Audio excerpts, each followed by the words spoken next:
Kilalang rehiyon ng Asya sa pagkakaroon ng mayamang kultura at sining. Kabilang narito ay ang bansang Vietnam na may kakaibang art na ginagamit o ginagamitan ng kawayan at usok. Kung paano ito, alamin natin mula kay Dina Pagibitan.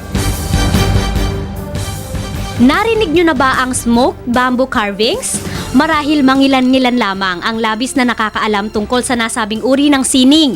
Ngunit alam nyo bang sa bansang Vietnam, isa ito sa itinuturing na unique fine art. Ideya ito ng ilang manlililok sa Xuan Lai sa northern province ng Vietnam upang i-preserve at ipakilala ang tradisyonal na bamboo craft. Hindi basta-basta ang ginagamit ng mga kawayan upang magawa ang smoked bamboo carvings. Kinukuha pa kasi ito sa bulubunduking parte ng probinsya. Pagkatapos makuha, ibababad ito sa tubig ng may 3 buwan para maging mas matibay. Saka ito pauusukan sa loob ng 13 araw. Matapos ang proseso, mangangamoy na parang nasusunog na straw ang kawayan. Dark brown o black na ito na siyang pangunahing kulay ng paintings. Treo hun khói thì cũng cả hàng trăm năm rồi, nhưng những năm cách đây 15 năm về trước thì chúng tôi cũng đã ở làng Xuân Na thì cũng nghĩ ra là mình đưa cái chất liệu tranh để vào với cái treo hun khói này xem thế nào. Thì cũng rất may mắn là khi chúng tôi ý tưởng đó là nảy sinh cũng như được sự hỗ trợ cũng như được sự đóng góp của những anh bạn bè và cũng thị hiếu người tiêu dùng hiện thời thì giờ chúng tôi phát triển tranh rất tốt.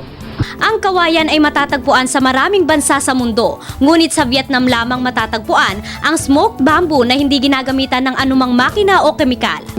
Với tre thì đưa cái dòng tre hun khói vào cái tre của tranh dân gian thì rất là phù hợp. Trên toàn thế giới ở đâu làm cũng có tre, có rất nhiều nơi làm tre. Thế nhưng mà mỗi Việt Nam mình có một tre hun khói, đặc biệt là cái tranh tre hun khói này là đặc biệt hơn khác loại dòng tranh khác là hun khói là hoàn toàn làm thủ công bằng tay cả, không can thiệp một chút máy móc nào hoặc hóa chất nào cả. Bilang panghuling hakbang para tuluyang mabuo ang isang smoked bamboo carvings, inuukit dito ang iba't ibang larawan. Si Nguyen Tiha, 5 taon sa kawayan. Kumpara sa paintbrush at papel, mas na-e-enjoy niya ang paggamit ng kawayan at maliit na kutsilyo sa pagpapahayag ng kanyang mga ideya. Công đoạn quan trọng nhất là mình tạo hình lên bức tranh rồi vẽ khắc hình của bức tranh lên đấy, rồi mọi người cạo. Khi cạo lên ấy, thì mọi người cạo theo cái nét mình tạo hình đấy. Cái màu hun thì chỉ có ở đây mới có. Không ở đâu có cả.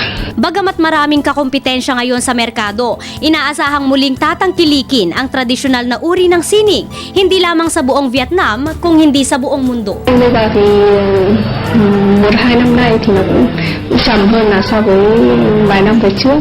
Trong làng thì cũng chỉ có 2-3 nhà làm thôi, không nhiều.